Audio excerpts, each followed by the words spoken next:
The Chicago White Sox. Freddie Freeman delivered a game-winning single in the bottom of the ninth inning to cap a 3-run rally and give the Dodgers a 5-4 win. In the sixth inning, Dodgers pitcher Clayton Kershaw struck out White Sox third baseman Vinny Capra to reach 3,000 strikeouts. All 3,000 came during Kershaw's 18-year career with the Dodgers. Kershaw became the 20th Major League pitcher to add the legendary milestone to his Hall of Fame resume.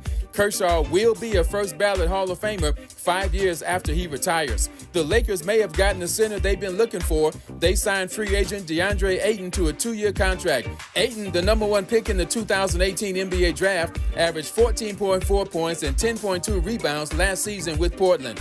No debates, no speculation, just the info you need. That's your KBLA Sports Minute. I'm Ray Richardson. More news, opinions, and conversation when we come forward on KBLA Talk 1580. Follow the leader. KBLA Talk 1580. Follow the leader. If you're not following KBLA Talk 1580 on all of our socials, then you're missing out. Download our app and find us on Facebook, Twitter, Instagram, YouTube, and on the web at KBLA 1580. That's right. Again, you can find all of our socials at KBLA 1580. We've got a lot to talk about. By the way, if you miss any of our weekday shows in real time, you can always catch up by checking out the podcast of your favorite shows at your leisure. At KBLA Talk 1580, we've got your black. Follow the leader. When the leader. Oh my God. Follow the leader. Follow the leader. Follow the leader. Follow the leader. Follow the leader.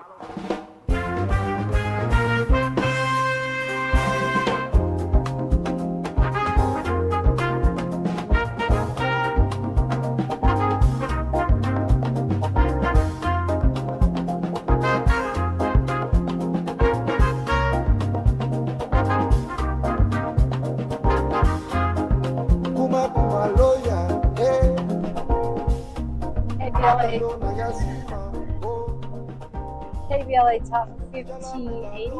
I'm Dominique DiPrima here with Miles Lowe and 50 of our new closest friends as we travel through West Africa. Ghana, Benin, and Nigeria are all on the road trip. In fact, we've been doing some back and forth. We've been crossing some borders. We are, in fact, sort of tourism migrants at the moment, which is giving me a lot of empathy with what the folks in the U.S. are going through. Just imagine all the paperwork and all the headache. Being thrown in a cage. But I digress. Well, not really, because speaking of cages, we are in the midst of a visit to the Cape Coast, where there are a number of, actually 40, I understand, slave dungeons, aka slave castles, where our ancestors were incarcerated before they were thrown on slave ships. And on the ride, on our ride about these parts, we also saw one called New Amsterdam, I think, which is another huge fortress, castle, dungeon thingy, where they said they had a special cell for the babies, the children. And, I never thought about babies on a slave ship, but apparently that was a thing. Yeah, and it's actually, what's ominous about that for me was I'm looking at it overlook the schools now, you know what I'm saying? So these kids are going to school, playing, learning their day-to-day lives, and just right up the hill above where they're spending most of their time is a relic of the past trauma that was going on to kids their same age in the same exact place. So that's pretty eerie to me. How does a baby survive a slave ship? Right. Babies need their mothers. They need to be breastfed and cuddled and played with and talked to. And, it goes to show the strength of the kids now. Like we were talking about, excuse me, pardon my cough, in Benin, the kids that were doing the rowboats on the House of Stilts. You know what I'm saying? Like just that type of strength. The kids now that are, they say they don't give them school buses, so they can't give them school bus. They get sandals instead. They give out a pair of sandals. So you know what I'm saying? And that's part of my pet peeve, if you want to call it that, Miles.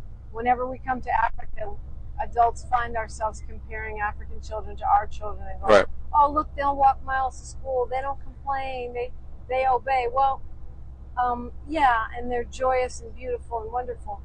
But they also don't have 12 generations of slavery in their DNA. Right. They also don't have to watch their parents, brothers, sisters, and cousins being murdered by police. They also don't have the level of inundation with predatory capitalism and the kind of social media predation that our children deal with. I think we have to also give our children credit because they're also strong. They may not get sandals instead of a school bus, but sometimes our kids get neither. Right, exactly. It's different strokes for different folks. You know what I mean? It's not we have to stop getting out of the thing of trying to compare traumas to one another.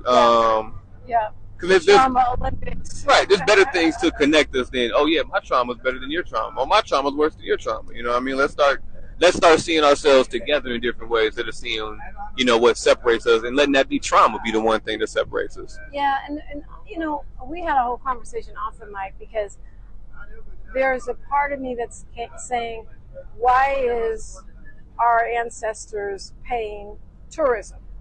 Our concentration camps, tourist spots. You know what I mean? How many times would you go to Auschwitz?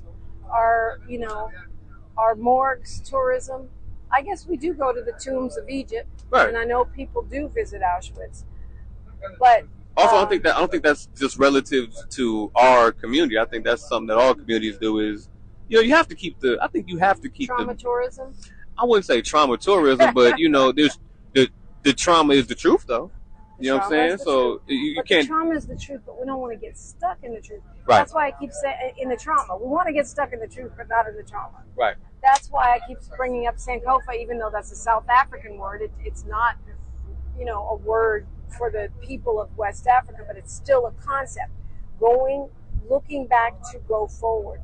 And I like what you said off the mic. You were saying that you didn't feel so sad and overwhelmed by the castle because you have a different viewpoint of your ancestors. Right. And it was also my intent as well. They asked me, how do I feel that way? Like I said, I went to the dungeon and got charged up. You know what I mean? I felt the spirit of my ancestors touching me, motivating me, pushing me, accepting me, bonding with me, understanding me the same way I understand them, even if it's just a flow of energy. It wasn't too much of a it didn't hit my brain, it hit my heart. You know what I mean? Yeah. That's what it was. And I relate to that because of my experience at St. James Island, where I really felt like I saw how my ancestors would see me coming back. Right. You're not a victim, you're not broken, you're not in chains, you're actually coming back to help the community. And I felt like it gave me a sense of purpose, like we won. We weren't killed. We were not made extinct. We won. So let's be grateful and take advantage of this victory by making the world a better place, by making an impact, by spreading the good news. But at the same time, I see the body bags of my ancestors. We're literally walking on their feces, their blood, right. Their sweat, their tears, their snot. It's all impacted down in the floors of these prisons.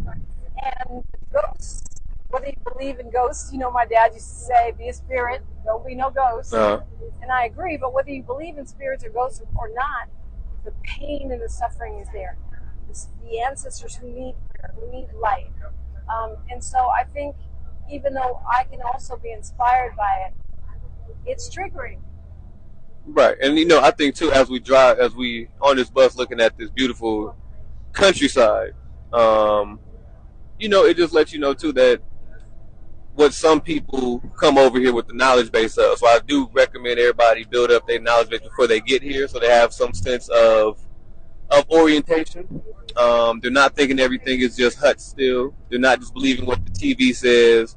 They're not just going off of what they've been taught about slavery and the slave routes as well. So that way they're not. And even questioning what some of these tour guides say, because although they're very educated, we had a guy yesterday at the Slave River telling us that as many Black people have come to visit as perished in the Ma'afa or the slave trade, and that's just not true. Estimates are between 12 and 200 million of us perished. Right. That's not just counting the ones that survived like us. So no, 200 million of us have not come back to visit yet, and it should be 3 if you count the ones that survived, right? So I mean, I'm not saying that to criticize him. I'm just saying to agree with what you said. Bring your knowledge and your own orientation when you come. Now, when you say there hasn't been, I mean, are you just counting America, or are you counting people from the diaspora around the entire globe? Black people from around the diaspora. Okay. 200 million have not come to visit Africa and visit their ancestors. 300 million have not come yet. I'm sure we will, but it hasn't happened yet. Okay. I believe you. I haven't done enough research to not believe you or disagree with you, but that seems like a doable number, though. Okay. It's a doable number, but it hasn't been done. Okay. How many would you say, if you don't mind me asking, just so I got a realistic understanding of what you think, how many people really have come back? How many tourists, how many black people either move or visit Africa per year? 1 million is a generous estimate. Okay. 1 million now with planes and stuff. So for the past 20 years, 1 million. Okay. It's a generous estimate. That's 20 million. You would have to have 1 million a year for 200 years. That ain't happened. Okay. That ain't happened yet. But we'll get there. I believe we will. And maybe faster thanks to he who shall not be named, who's currently in the White House. However, I'm really, and I know you are too, because you've had love for Granny. I'm really honored to let you hear from the woman we call Granny. She's 97 years young, and she shares her reflections at the Cape Coast Slave Castles, Slave Dungeons on KBLA Talk 1580. She's reclaiming her time on KBLA Talk 1580. More First Things First with Dominique DiPrima when we come forward. Are you wet shaving? You'll get razor bumps. Nah, Pops, I'm good with Gillette Skin Guard. How long you been growing that beard Mama hates anyway? Since 77. I shaved and got ingrown so bad. That's why I use the Gillette Skin Guard razor, face scrub, shave gel, and moisturizer. So I don't have to worry about new razor bumps or shaving irritation. Gillette Skin Guard, huh? Your mama's gonna love this one. The best a man can get keeps getting better with Gillette Skin Guard. Buy now at a retailer near you. Coverage varies by plan. View contract and exclusions at endurancewarranty.com. Do you own a 2005 or newer vehicle with a manufacturer's warranty about to expire or no warranty coverage at all? With the cost of living on the rise, Endurance is now offering a low-cost vehicle coverage plan designed to save you thousands off costly vehicle repairs. Get your vehicle protected under this coverage and have all future covered auto repairs paid directly to the repair shop for you. Roadside service, towing, and rental coverage are included. For your free quote, call 800-689-5978. 800-689-5978. The conversation continues right now with Dominique DiPrima on First Things First. Terry, good to see you again. I cannot believe this is your third trip with KBLA and African Focus. What are you on board all the time now? Like, what has happened to you? I grew up in white neighborhoods all my life. And when I was 15, I was introduced to the Black Panthers, Oakland, California, the free breakfast program. As a military kid, we were not supposed to partake in anything political. But my big sister let me, and she would be there to guide me. I started reading about, I've always been a reader, and I started reading about Black people, our struggles, what we went through to be here. My mother was from Alabama, and her great-grandfather was a white man. And his son had children by a Black woman. And my mother, she was very fiercely Black. She looked like you. My father was blue-black. And she was fierce about us, about how we accepted ourselves, how we felt about ourselves. And being in Oakland, you see Black people in all walks of life, and you see their struggle. I saw their struggle. And as I grew up, I started seeing the differences. They were so blatant, you know. And I don't know where it came from. I started speaking out, no matter where I was. and I start feeling the struggle. I start seeing how different we were treated. I suffer from depression because of it. I would watch it, and some people can deal with things and not internalize it. I internalized it. When I started reading and reading and reading about our struggles, what we went through, how we got here, how we were treated, it was overwhelming. Even thinking about it now, the first time I came to Africa with African Focus, I didn't know what to expect. And when we landed, it's like all these thoughts surrounded me. And an African lady on the plane said, "Your ancestors are welcoming you home." Home. We don't know what home is as a Black American until you come to Africa. You don't know the pride you're going to feel when you see people who look like you, welcome you, hug you. Home is, I've traveled to Europe, but home was when I was embraced by that African woman and she said, "Welcome home. Your ancestors are waiting for you. They prayed for you." That was in South Africa. That was in South Africa. And since that time, I can't get away from it. you came back to, well, we went to South Africa and Zimbabwe. Yes. Then last year we went to Kenya. I was there. Zanzibar. And now here we are in Nigeria. In Nigeria. And the feeling doesn't fade for you. It doesn't fade. It only gets stronger. It makes you realize that you can make a difference. I see young people who do not know their history. The schools are no longer teaching them their history. I made a point of, I have a library in my home of Black history. I buy books on tape, and I make my sons and my grandkids listen to it. I want them to know who they are. We're a strong race of people. We are people who have overcome the odds over and over again. Nobody can take that away from us. No, they can't.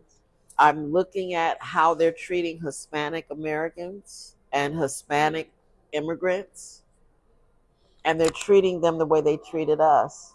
A history unlearned will be repeated, and we're repeating it. We had to carry around our freedom papers. They have to carry around their immigration papers. We had slave catchers snatching us and taking us where we didn't belong, but we were owned. We're doing that again.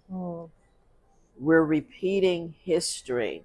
Of course, no one's been taken and treated as an animal, but I understand the parallels. That right, but we were treated like animals. As property. So today we went to a place called Badagry, and there was a journey that we took. Yes. Describe that journey from your perspective.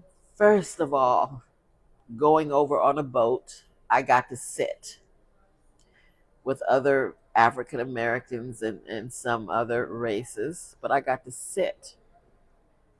Then we walked the path that Africans before me walked, but they had chains, mouth muzzles, a heavy chain around their neck.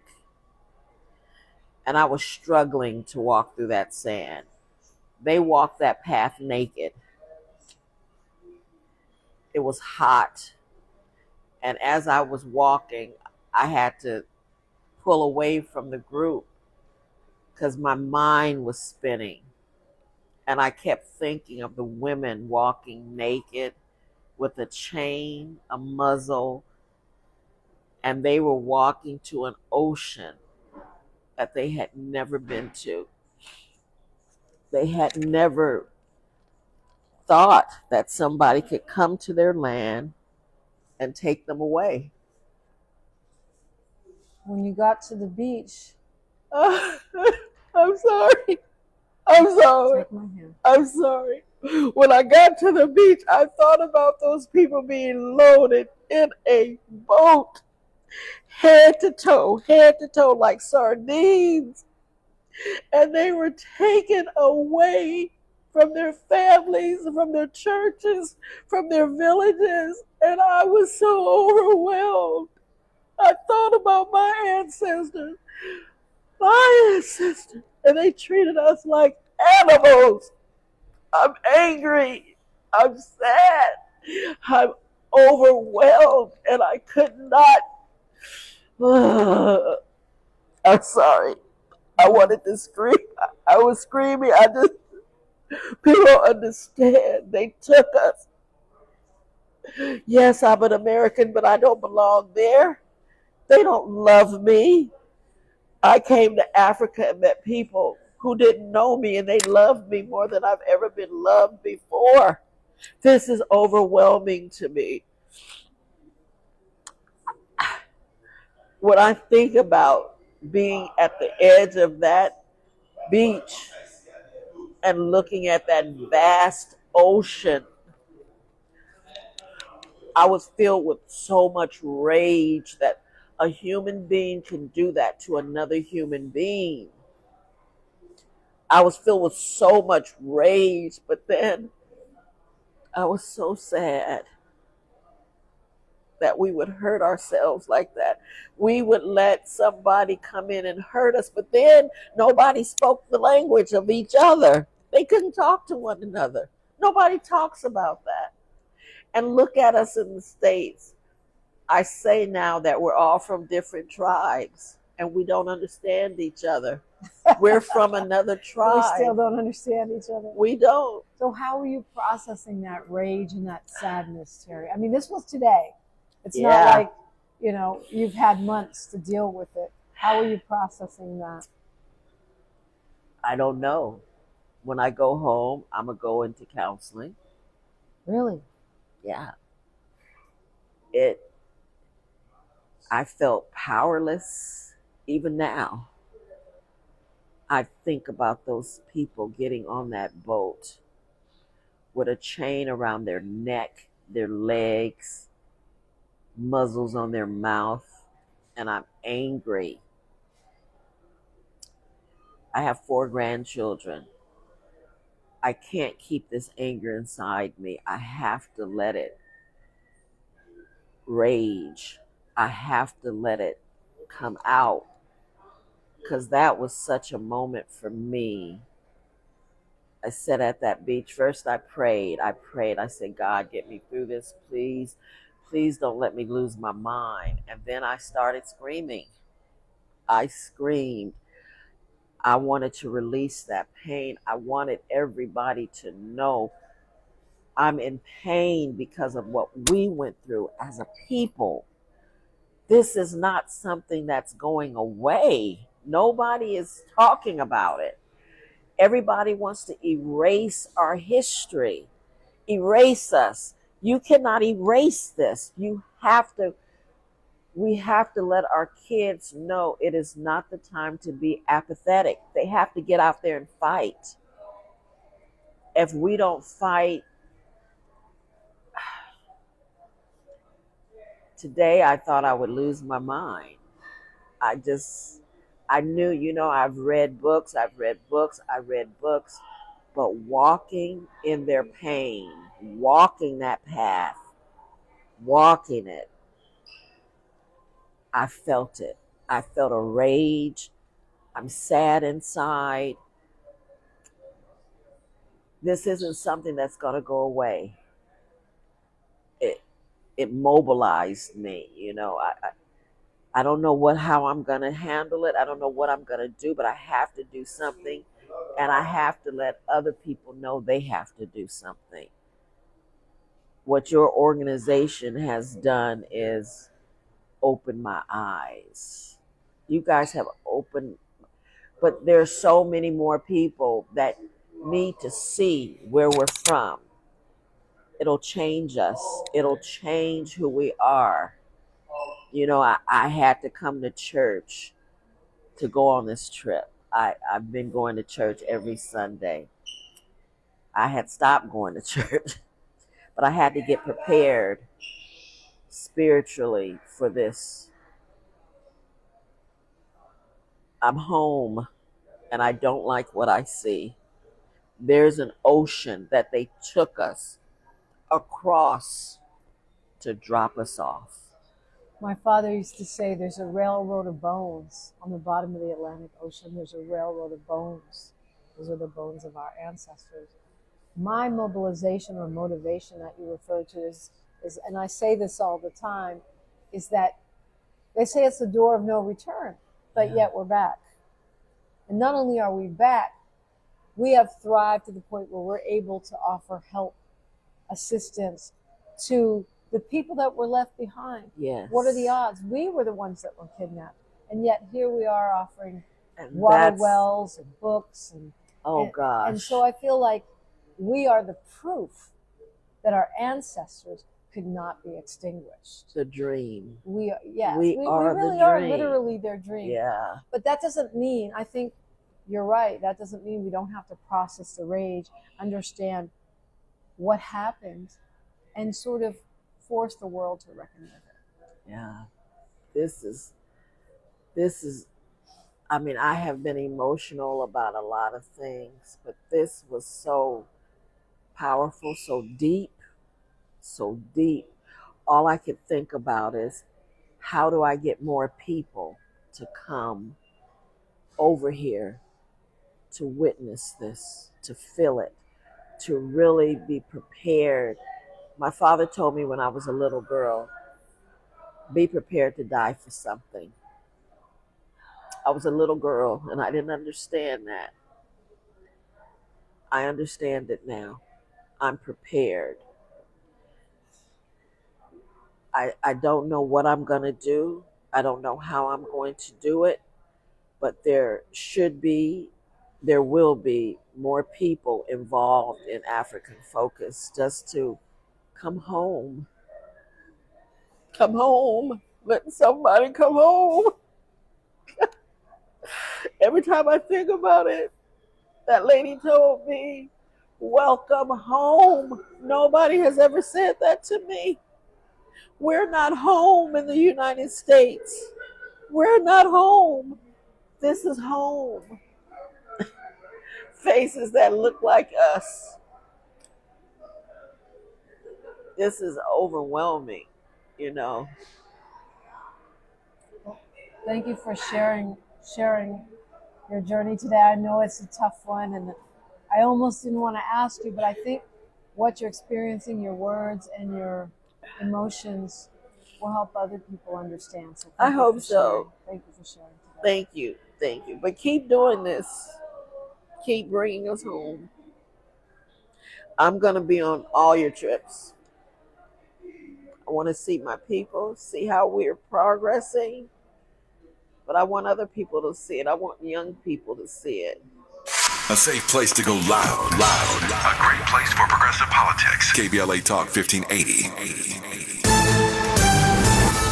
I'm Bree Wood with BIN News Now. House Republicans narrowly advanced President Trump's big beautiful bill overnight, 219 to 213. After hours of GOP wrangling, Democrats, including Minority Leader Hakeem Jeffries, opposed the sweeping spending plan. The one big ugly bill will rip nutritional benefits away from millions of Americans, including children. A final vote is expected today.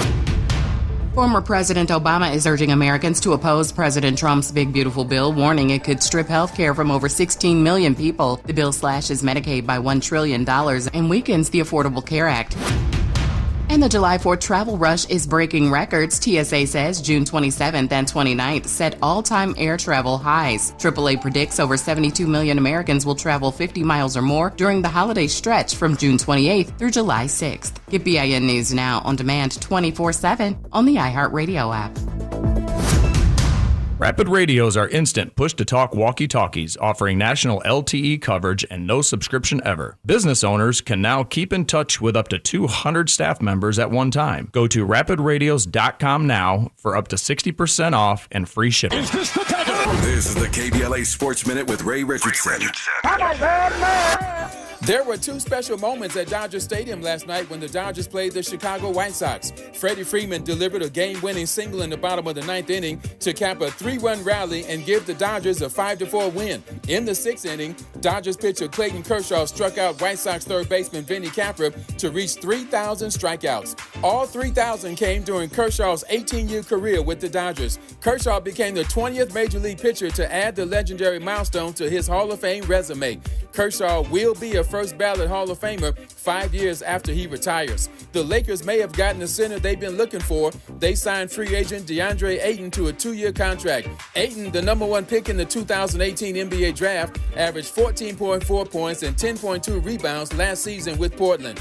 No debates, no speculation, just the info you need. That's your KBLA Sports Minute. I'm Ray Richardson. More news, opinions, and conversation when we come forward on KBLA Talk 1580. Follow the leader. KBLA Talk 1580. Follow the leader. If you're not following KBLA Talk 1580 on all of our socials, then you're missing out. Download our app and find us on Facebook, Twitter, Instagram, YouTube, and on the web at KBLA 1580. That's right. Again, you can find all of our socials at KBLA 1580. We've got a lot to talk about. By the way, if you miss any of our weekday shows in real time, you can always catch up by checking out the podcast of your favorite shows at your leisure. At KBLA Talk 1580, we've got your black. Follow the leader. Following the leader. Oh my God. Follow the leader. Follow the leader. Follow the leader. Follow the leader. Follow the leader. Follow the leader. KBLA Talk 1580. We've got a lot to talk about. KBLA Talk 1580, connecting you with services and solutions.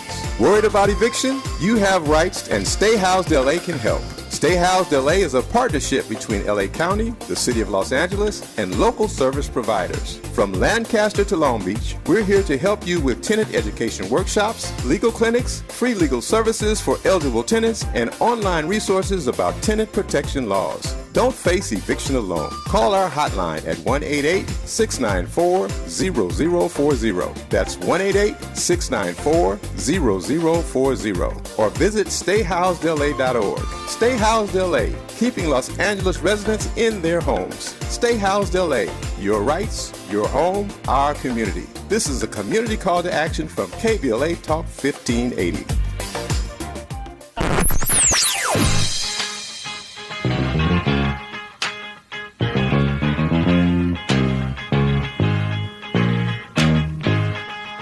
This is KBLA Talk 1580. Talk radio. That's music to your ears.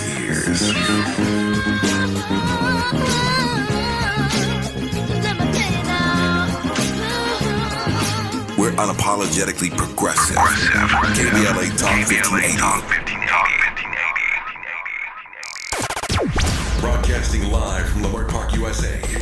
Welcome back to your home for unapologetically progressive radio. KBLA Talk 1580. KBLA Talk 1580. It's a rainy day. Hello, in Lagos, West Africa. And we're at an outdoor market. Think of a giant, for the people in LA, giant sloss and swap meet, except it's all beautiful, hand-carved. Like I'm looking at these beautiful turtles, hippopotamus, beaded tortoises, hand-carved wooden busts. And then there's artwork in frames, everything from nature shots to, wow, I like her head wrap, all made from little tiny dots. There are huge statues, smaller masks and figurines, and you can hear the sounds because there are people making the frames, painting the paintings, and carving the wood as we walk. Actually, we found a little quiet. Oh, you like those? What you got here? What do you is have that here? exactly? Hold this way. What do you have? Oh wow, they're whistles. A little flute. Yeah. Okay. It's a little flute. What's your name? My name Bobo. Bobo? Yeah, Bobo. Bobo. And did you make that? No. No, let me make it. No. I mean. You did? Yes, I mean all this. You made all of that, yes, all of those carvings? Wow. Native drum. Native drum. Native to where? This one for Anambra. Uh-huh. Okay. Very good price. And he has the cowrie. He has the cowbells this as one, well. Agogo. Agogo, yeah. Yeah. This one. I mean, you can buy everything under the sun. Music instrument. This oh, one. yeah. Make the board. The this one, local. This one, local. Chequere. Yes. Wow. So how much would a flute be? This one, 9,000. 9,000 for one flute? How much you want to give me? He wants 9,000. How much you want to give me? Now, keep in mind that 1,500 naira is $1. So 9,000 divided by 15. This is what's making my head hurt. And you should see the giant wads of money that we have to walk around with. I just paid, I think, a little, somewhere around $30 for a couple of beautiful prayer beads. And it was a giant bundle of money. Because of inflation and because of the conversion rate, usually think about it, $15,000 is $10. 15,000 naira is $10. So we're all walking around here like we're some kind of, big money people, when it's really just a few bucks filling up our whole purse or wallet. Now, Miles just went ahead and bought that flute. I'm not quite sure what deal he got. I'm over here looking at furniture, wooden bowls. There's clothing. It's like a swap meet if a swap meet was a high-end gallery combined. You can get everything from earrings and tchotchkes to a carved chest of drawers or a beautiful trunk with a carving of a lion. Now, if I didn't have a limit on the amount, I can't go too far from Miles because my microphone won't work. I forget. I get carried away and I start looking at the beautiful things. If I didn't have a limit on how much I could fit in my bag, I think I would be bringing more furniture.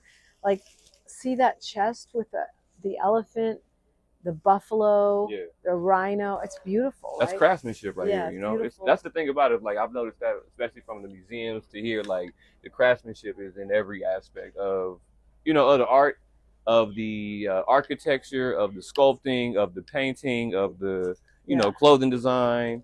But my question is, how much can I fit in my suitcase? Right. Or if I could go to the post office and ship all of this stuff, I would come home with a whole store full of things. And I was looking at a big, real big, nice size chess set over there. That. Oh, that's right. You're obsessed with chess. That's my thing, man, chess. But it's way too. You good, man? Thank you. It's way too big to, try and take home. So. Ooh, I wouldn't mind having this man. There's a statue, a Yoruba style statue. He's got to be about close to 5 feet tall because he's almost as tall as I am. Oh. I would put him right by the door, but he won't fit in my suitcase. And he probably weighs close to 500 pounds right now. Yeah, there's a hand carving of Africa. But back here there were some dresses. Yeah, we'll be right with you. Right here there were some dresses that I wanted to see. And last time I came to this market in Nigeria, I regretted not getting these purses. And here they are again. Purses covered with African fabric, which, it's not Gucci, but you'll never find it on Rodeo Drive. It's not Louis Vuitton, but it's more unique than that. Where were my dresses? What happened to my dress? And tons of artwork. Bye. Thank you for my prayer beads. Yeah, and I'm still obsessing over this cowrie shell purse, but he wants a little too much, I think. For that. So wait, let's come take a look at my dresses really quickly here. Okay. My dress that I was going to get, and these purses that I was considering. What happened? Oh, I don't know where he went. No, I don't see it anymore. Which way do we go? Oh, this way. This one. How much is this one? Yeah. My dad. Your dad is the only one that knows the prices. I see somebody already got in trouble for that. Yeah, and this one. I want everybody to know, too, Dominique, you're getting a master class in Marketing 101, you know what I'm saying, and Hustle 101, a master class in negotiating. Mm-hmm. Yep. Yeah, and I'm terrible at negotiating. I don't even try it. But I tried it today, and I did okay. I did better. I think I'm getting better at it. Yeah. So, Uchenna, what did you buy? What? Did you buy anything today? He's having an attack of shyness. It's all good. What did you buy today? Oh, you don't want to say because you spent too much money. Well, I don't want to say, but I would like people to see it. It's one of the amazing artworks. And it's going to be featured in the next African Goodwill Awards and Family Induction in April. So I'm not going to explain it. If you have an opportunity to be at the Goodwill Award, we will unveil it. It is beautiful, and I'm glad that we got it from the Motherland. Thank you. Yeah, I saw it already, but I won't tell. You'd have to kill me, and you're not going to be able to do that because I'm far away. Yeah. But yeah, we got the opportunity to get some beautiful artwork, some beautiful souvenirs, and I might even bring you something. We're broadcasting from, I'm going to call it the African Swap Meet, even though that's not what it's called, in the middle of Lagos, Nigeria, West Africa.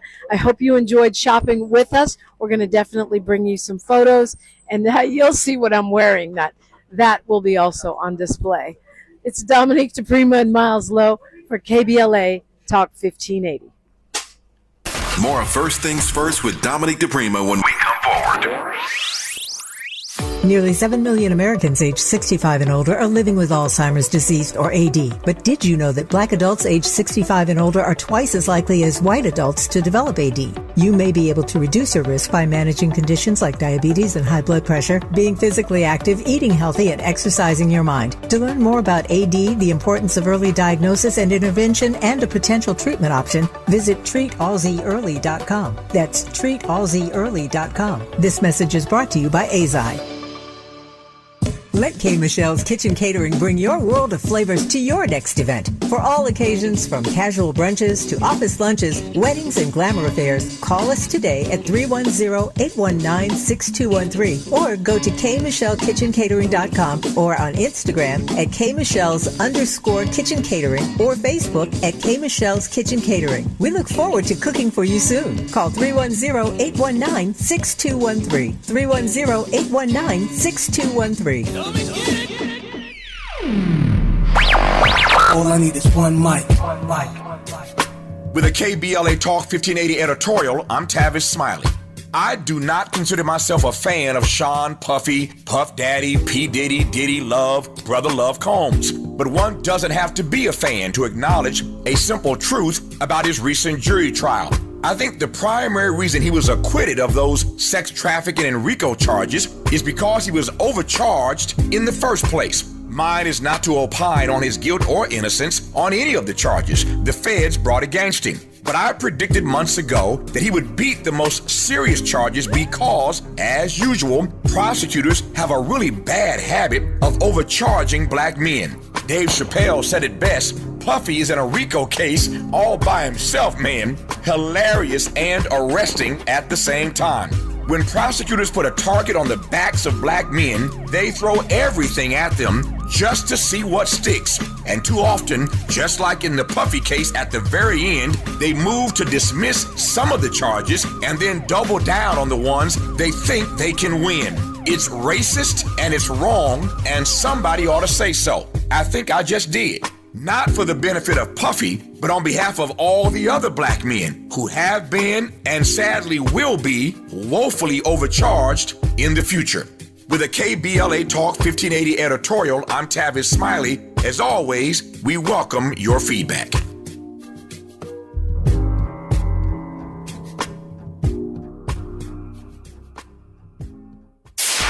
KBLA Talk 1580. We've got a lot to talk about.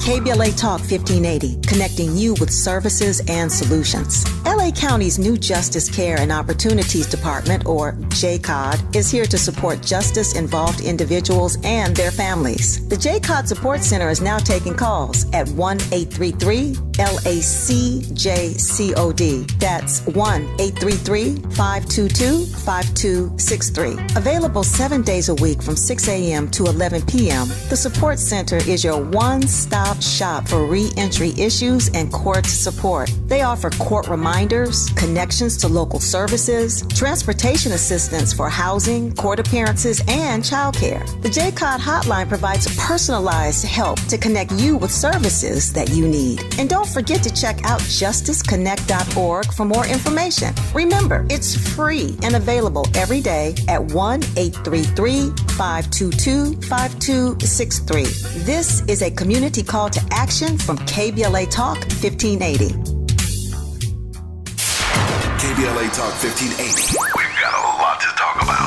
KBLA Talk 1580, connecting you with services and solutions. If you need help getting your resume in order, finding job training, or landing a job, we've got 3 great options for you. First, the City of Los Angeles has WorkSource centers across the area offering free job support. The California Workforce Development Board can help you with everything from GED prep to vocational training at no cost to you. On the federal level, the Department of Labor's American Job Centers offer a full range of services for job seekers and businesses alike. Visit careeronestop.org, or for more info, just call California's Help Center or visit cwdb.ca.gov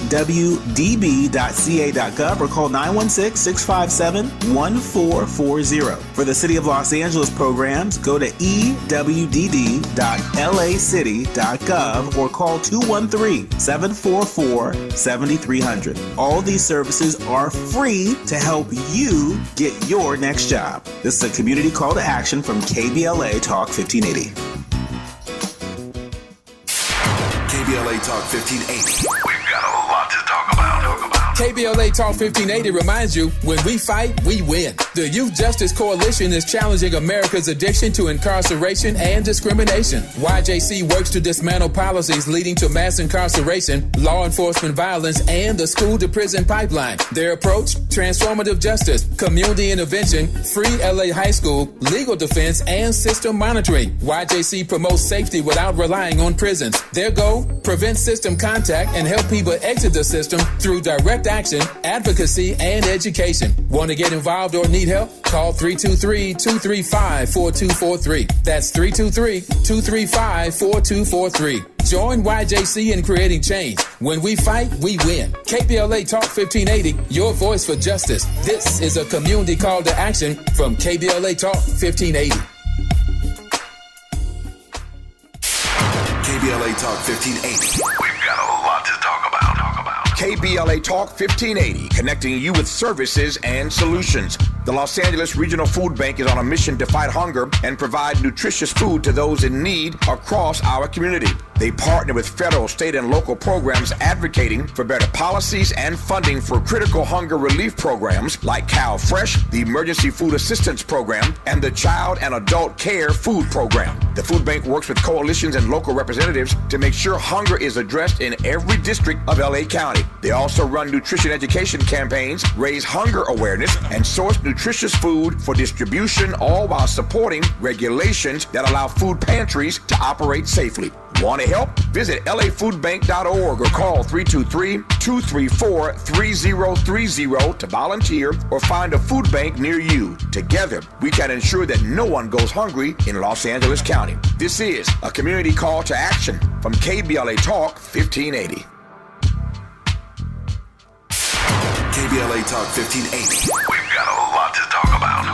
KBLA Talk 1580 reminds you that we keep us safe. Every girl deserves a chance to shine. That's the belief behind Forgiving for Living, Inc. Since 1999, this organization has been empowering at-risk girls ages 13 to 18, helping them overcome behavioral and mental health challenges. Founder Wendy Gladney's personal journey inspired the mission to give girls hope and purpose through the power of forgiveness. Through their ambassador program, workshops, and annual conference, Forgiving for Living has touched over 3,000 young lives, providing mentoring, life skills, training, and tools for building self-esteem and confidence. You can make a difference. Visit forgivingforliving.org to donate, volunteer, become a mentor, or find help for a young girl in need. Forgiving for Living, Inc., building brighter futures for young girls. Visit forgivingforliving.org today. This is a community call to action from KBLA Talk 1580. KBLA Talk 1580. We've got a lot to talk about. KBLA Talk 1580, connecting you with services and solutions. The Autopsy Initiative provides a second autopsy free of charge for victims' families who have lost their loved ones due to a police-related death. The services offered through the initiative include the completion of a second autopsy, disclosure of preliminary findings, and a final autopsy report. A police-related death is when an individual is harmed by police officers using deadly force, which results in an individual's death. Police-related death includes in-custody deaths, including those that arise during contact with law enforcement officers during arrest, pursuit, booking, transport, or incarceration. The Autopsy Initiative has a team of board-certified pathologists on call. An autopsy request may be completed by anyone with a close relationship with the victim, which may include the victim's spouse, partner, relative, close friend, or lawyer. To request a free second autopsy for a victim of police violence, please visit knowyourrightscamp.com. That's knowyourrightscamp.com. Then click on Autopsy, then click on Request. At KBLA, we believe in justice for victims of police violence. We say their names, and we don't black down. This is a community call to action from KBLA Talk 1580. This is KBLA Talk 1580, where hate meets a scholarly match. Hey! Hi, Cornelius. Hi, how are you? Good. How you doing? I'm doing well. Thank you for coming with us to Africa. Thank you. Is this your first trip to Africa? This is my first trip here. I've been to Morocco before. Oh, you've been to Morocco. Yeah. What made you decide to come? Because I did my African ancestry DNA, and it came back that I have Nigerian, Benin, and Cameroon in me. So this was a perfect trip. So you got two of your spots. Yeah. Yeah. How did you find out about the trip? I found out through Trailblazers. Okay. Yeah. So, how are you experiencing it? Do you feel connected in any way Very with much so. Nigeria, with Benin? Very much tell so. me about that experience. Well, today it was a little bit more than I expected, emotionally. We went to the Slave River today, the yeah. last bath. Yeah. And it was like taking my shoes off. I just felt this tingle in my feet, and it's just a really good feeling. I just felt connected. Yeah. Yeah, it's really emotional because it's kind of hard for me to kind of talk about it right now, but I'm getting it out the best way I can. Yeah, because we just got back right this second. It's hard to process it. How do you feel now? Now it's just, I guess I'm just processing everything, taking it all in and just kind of recapping all the events and all the feelings and emotions that I was having when I was there. We've done a lot in a short time. Yes. What's your favorite moment or the most thing that stands out the most so far? I think what we just did today was what stands out the most for me. Because to witness being in a spot where they ancestors last at, it was pretty emotional for me. It's funny because we all know about this stuff, right? I mean, we've read books, people have told us, we've maybe seen Roots or 12 years something. Why is it different to be here with your feet on the ground? Because their feet was on this ground. And it's like, I'm connecting with them again. And it was like the ones that didn't make it is still here. Yeah. Some people drowned in the river. Some people just, they didn't make it. So, but they are here. And I'm able to connect with them on a grounded level.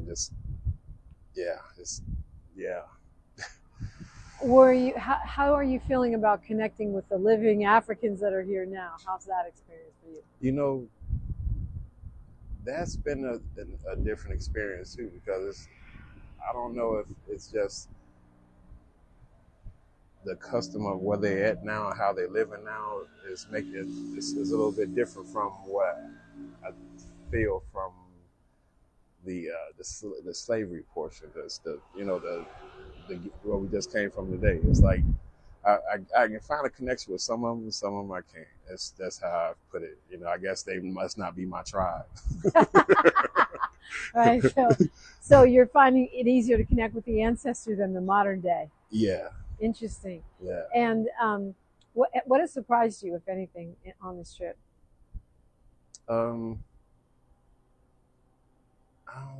I guess I'm still waiting on that big boom. I'm waiting for that big excitement. It's just like, whoa, this was an eye-opening. So I'm still waiting. We got a few more days, so I'm hoping that it'll get me there.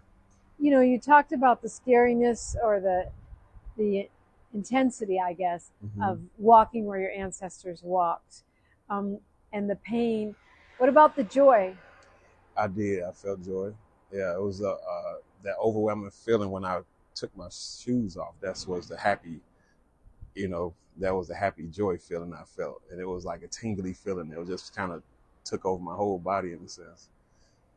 So tell me about this little sidebar adventure. You and I think it was, can't remember who else. Oh, Tony. You and Tony taking Miles on tour, on a rap tour. Oh yeah, we was going to take it all the way this whole trip. Every place we go, we was going to put him on the mic. Because Miles he's a very good lyricist, and he got some bars. I heard you guys took over the club. We did. We took over the club. Everybody had a good time. Everybody was just all around us. It was just like we were some little celebrities or something. And you're traveling with significant other? Yes. How is that? That is, it's a bonding thing as well, because it's like we bonding as well as us experiencing this together for the first time, and we sharing how we talk. So it's giving us more dialect with each other, about our experiences. So it's really good. That's a beautiful thing. Yeah, it is. Anything you want to say to the folks in LA, California, USA? I would like to say everybody needs to experience this at some point in their life. So save up, do what you got to do, and make it happen. And just peace. Thank you so much. You're welcome. Thank you, too, for rolling with us on this virtual, audio, visual, and everything else tour of West Africa. Whether you came physically or whether you just came with us virtually, we're glad to have you here. And if you want to check out how you can go next year, keep your eye on AfricanFocus.org or keep listening to KBLA Talk 1580. Powerful interviews coming up with some of the folks on this trip, which are varied, from business owners to everyday people. Everybody's here. And so we'll look forward to that after news, traffic, and sports, only on KBLA Talk 1580. KBLA 1580 Santa Monica. I'm Bree Wood with BIN News Now. House Republicans narrowly advanced President Trump's big beautiful bill overnight, 219 to 213. After hours of GOP wrangling, Democrats, including Minority Leader Hakeem Jeffries, opposed the sweeping spending plan. The one big ugly bill will rip nutritional benefits away from millions of Americans, including children. A final vote is expected today. Former President Obama is urging Americans to oppose President Trump's big beautiful bill, warning it could strip health care from over 16 million people. The bill slashes Medicaid by $1 trillion and weakens the Affordable Care Act. And the July 4th travel rush is breaking records. TSA says June 27th and 29th set all-time air travel highs. AAA predicts over 72 million Americans will travel 50 miles or more during the holiday stretch from June 28th through July 6th. Get BIN News Now on demand 24/7 on the iHeartRadio app. Rapid radios are instant push-to-talk walkie-talkies offering national LTE coverage and no subscription ever. Perfect for instant contact with an aging parent. For a limited time, go to rapidradios.com and you'll get an extra 60% off, free UPS shipping, and add code radio for an extra 5% off. This is the KBLA Sports Minute with Ray Richardson. There were two special moments at Dodger Stadium last night when the Dodgers played the Chicago White Sox. Freddie Freeman delivered a game-winning single in the bottom of the ninth inning to cap a 3-run rally and give the Dodgers a 5-4 win. In the sixth inning, Dodgers pitcher Clayton Kershaw struck out White Sox third baseman Vinny Capra to reach 3,000 strikeouts. All 3,000 came during Kershaw's 18-year career with the Dodgers. Kershaw became the 20th Major League pitcher to add the legendary milestone to his Hall of Fame resume. Kershaw will be a first-ballot Hall of Famer 5 years after he retires. The Lakers may have gotten the center they've been looking for. They signed free agent DeAndre Ayton to a 2-year contract. Ayton, the number one pick in the 2018 NBA draft, averaged 14.4 points and 10.2 rebounds last season with Portland. No debates, no speculation, just the info you need. That's your KBLA Sports Minute. I'm Ray Richardson. More news, opinions, and conversation when we come forward on KBLA Talk 1580. Hi, I'm Jesse Jackson Jr., inviting you to join me weekdays at 12 noon right after Tavis Smiley here on KBLA Talk 1580. As a law school graduate and a theologian with a firm grasp of our body politic given almost 2 decades in Congress, my show is the fresh new home of an authentic, uncompromised quest for transformation and salvation, both personal and collectively, as I vigorously interrogate the theological and symbolic meanings embedded in our society. I promise to leverage my knowledge of history, theology, and both international and domestic issues to imagine an inclusive vision for the future, which I hope will inspire all of us to pursue life, liberty, and the pursuit of happiness as a given, not just an aspiration. So join me weekdays at 12 noon right after Tavis Smiley for 2 hours of the Jesse Jackson Jr. Show only on KBLA Talk 1580.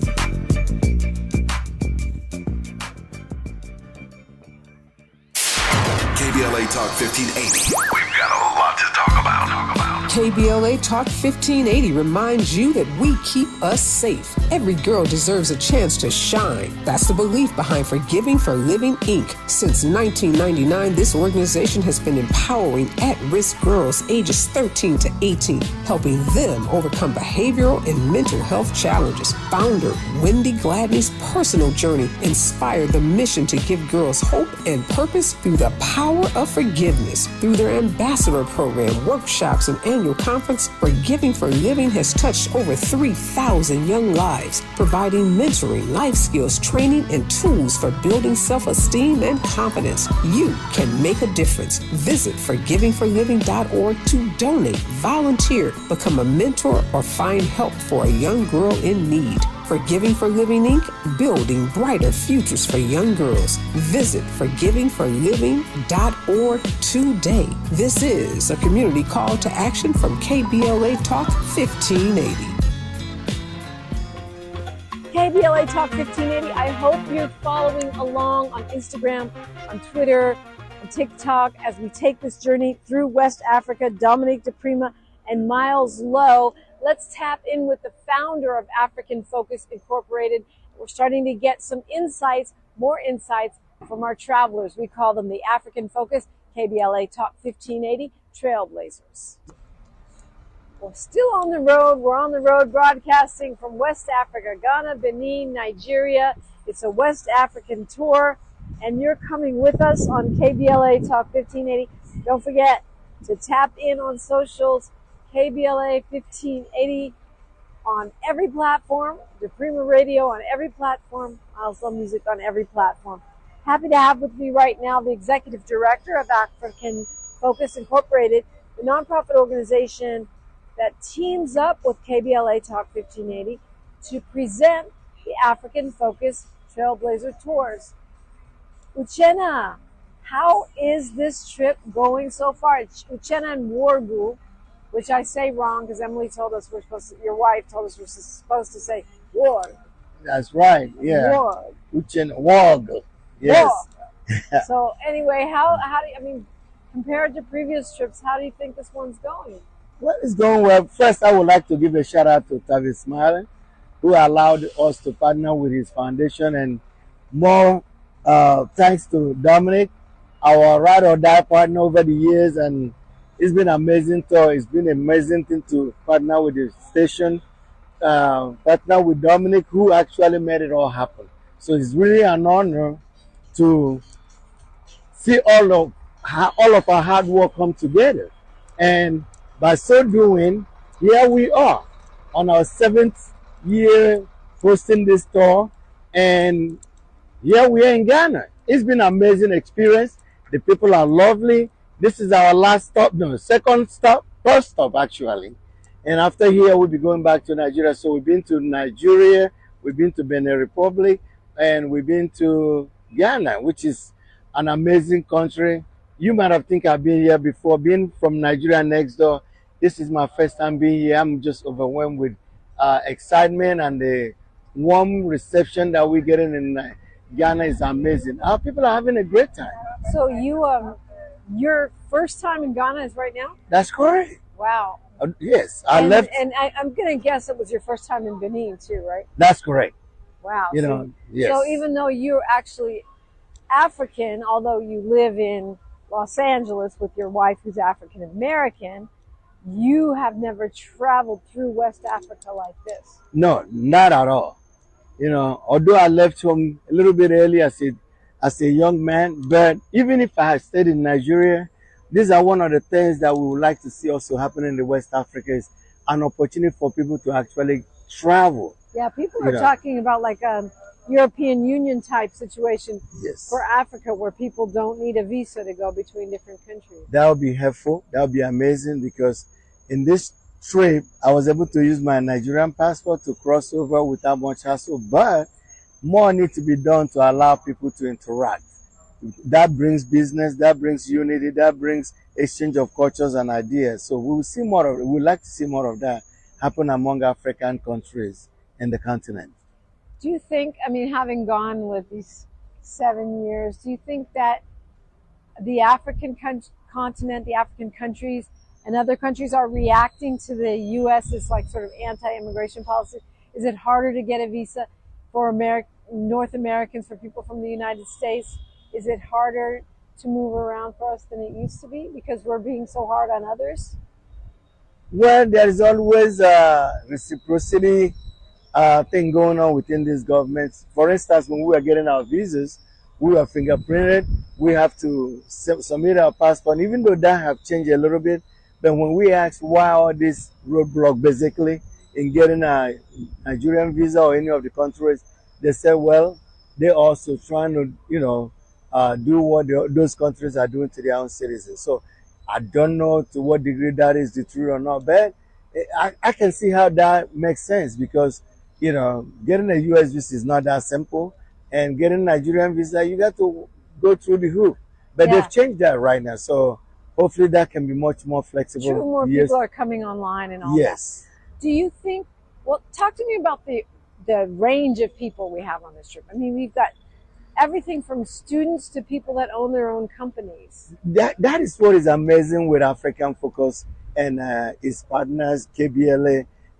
I keep saying, and I can't say enough of it, Dominique has been a wonderful sister. Yes, she's in front of me, I'm talking about it, but she and I have gone a long way. We've gone through she's been with me through many challenges in terms of putting this project together. And here we are now with people from all walks of life being part of the show. I've been part of the tour. We got young ladies that just finished their masters. We got ones that are, finished their college, to all the way to 97-year-old grandma who trusted us, wanted to go with us. And I think that tells more about who we are as an organization, that our people trust what we do. They believe in the vision, and we travel as family, and it shows, because everybody's hanging out like they've known each other for years. People are helping each other. People are sharing meals. You turn around, people are congregating, they're having fun. That's the essence of our tour. It's family. Yes. And we've got medical professionals, teachers, engineers, civil servants, workers, retirees. It couldn't get better than that. Yes. It's quite a range. I want to take just a second to talk about the inductions, because when we were in Nigeria, a bunch of people that are traveling on this trip found out they're going to be matched up with African families and sort of be inducted, which is what we call it when people kind of get adopted by an African family in order to help heal those wounds of enslavement and such. And talk a little bit about that. Okay, when we were putting this thought together, we recognized that a lot of people who believe in DNA tests have done it, and we wanted them to tell us where their DNA revealed they came from. Most of these people in this study, for whatever reason, yes, we go to Nigeria. Actually, their DNA shows that they're from Nigeria. And also, I had people in my own that are inducted in my own family, since I'm from Nigeria, that I'm part of the tour, which is natural thing to do is that my family will welcome them, and those who their DNA shows they're in Nigeria also receive a nomination that they will be inducted into Nigerian family. So what we did was actually have family members, for instance, for my own family members, Dominique, your own family members were also assigned to receive you. Right. So we had everybody interact with the families, and after that, we gave nomination to those whose their DNA shows they're from Nigeria. And when we went to Benin Republic, we also made sure those who their DNA says they're from Benin Republic made the king, and we are blessed by the king. They will all be inducted in April next year during our annual family induction ceremony. So the Goodwill Awards have moved back to April. We were in summer for a while because of COVID. Yes. So if you want to get a taste of African Focus, a taste of what happens with this organization without flying overseas, you can come. We're in Los Angeles in April this year. But just to be clear, my family, I was inducted by a Yoruba family, also Nigerian, and they came and met me here in Nigeria. Lovely. Again, it was actually the second time I've gotten to meet them, which is really a full circle moment, right? Yes. I was inducted by my brother, Paul Babatunde, back in Los Angeles. Then when I came to Nigeria, to Lagos, we met all of the extended family there, and it was it was a fun thing. It was a really nice thing. Yes. So that's where we're able to not just travel, but connecting people with the folks that are connecting with them. And so that, I would say, is a successful piece of this trip. I got to ask you this. I ask a lot of the travelers this. Since you've never been to Ghana or Benin, what was different than you expected? What surprised you? The level of development, the level of how warm people are, the joy that I see in people. Yes, sometimes people think money is everything. Money is not everything always, because if you see how individuals relate to each other and the reception that we've received, this is not just because we're in tour. Even when you walk out of the group and you talk to an individual, you see something different. People don't treat you as a stranger. They look at you as a family. Oh, I've seen another family member. To me, it's something that I welcome. Seeing the culture, we all have different unique cultures, but I see how related they all are, because our dance, the way we celebrate, is almost similar, but in a different style. It's like having a New York type of dance. You go to LA, you have a different, but they're all speaking for the same volume. The same language. So it is exciting. It's exciting. When we went to the palaces, we went to how many palaces now? Two. It was the same thing. And I'm just grateful that I had the opportunity to actually travel to the neighboring countries from Nigeria, which we cannot take, is next door. But the reality, you have to be in these countries to see the people, to embrace them, and see what makes them tick and learn from it. One final question I got to ask you. As an African who lives in America, but you're married to an African-American woman, but you were born here, how are you impacted going to see those slave dungeons? Well, it reinforces my belief that the reason why part of the reason why we started this foundation, African Focus Incorporated, was my own calling or my own expectation. I always ask myself, if I were in the other side of the earth, meaning I'm an African American, how will I want to be welcomed by the continental Africans who survived slavery? And that is one of the reasons why we started this, because I believe that African Americans should have the same stake, have their dignity restored by the continental Africans. So me going there, I've heard about slavery, They didn't teach much about it in school when I was growing up in Nigeria. And most of our people, whether in Nigeria and Benin, if the dungeon may be next door, but they don't know much about it. So me going there and see it and feel it and smell it, Lord, it's shocking, that all of this happened under our nose in our communities, and our people also in so many ways participated in this kind of things, whether they know right is right, wrong is wrong. When you catching your own brother out of war, whatever it is, you selling them, you should expect something good is not going to come out of it. So, and on that note, I hope the atonement will happen. I pray that all these governments in Africa would declare a week each year to recognize the brothers and sisters who died due to slavery or who made it to the Americans or all over the world. The slavery is still going on. We act like it's overdone with. We still have people being kidnapped in the streets of Lagos, in the streets of Ghana, anywhere else. You see them being enslaved into all the other countries till tomorrow, and something needs to be done. Children are being bought and sold. We act like it ain't happening. It's happening, maybe not in the same magnitude. Our people need to put more pressure on this government to do more to stop this trade. This treatment of our own people need to stop. So, to answer your question, I'm glad I came. I'm glad that I see it helps me to do the job that I do now. Know that more needs to be done. More is it. Uchenna Ward, thank you very much. Thank you, Thanks for the work that you're doing. AfricanFocus.org. You're listening to KBLA Talk 1580. Say the quiet part out loud. KBLA Talk 1580. At KBLA Talk 1580, we're proud to be celebrating 4 years on the air, but we know we could not have made it this far without you. We work hard every single day to curate conversations that will enlighten, encourage, and empower you. So, from all of us at KBLA Talk 1580, a big thank you for your love and support. You don't know how much you mean to me. And by the way, if your smartphone did not update automatically, be sure to download our brand new KBLA 1580 app. We think you'll love all the new features, including new ways to send us photos and video in real time, whenever news breaks, while we're on the air. It's a new dawn, a new day for KBLA Talk 1580, and we're glad you're on this journey with us. You never turned away, you were right there.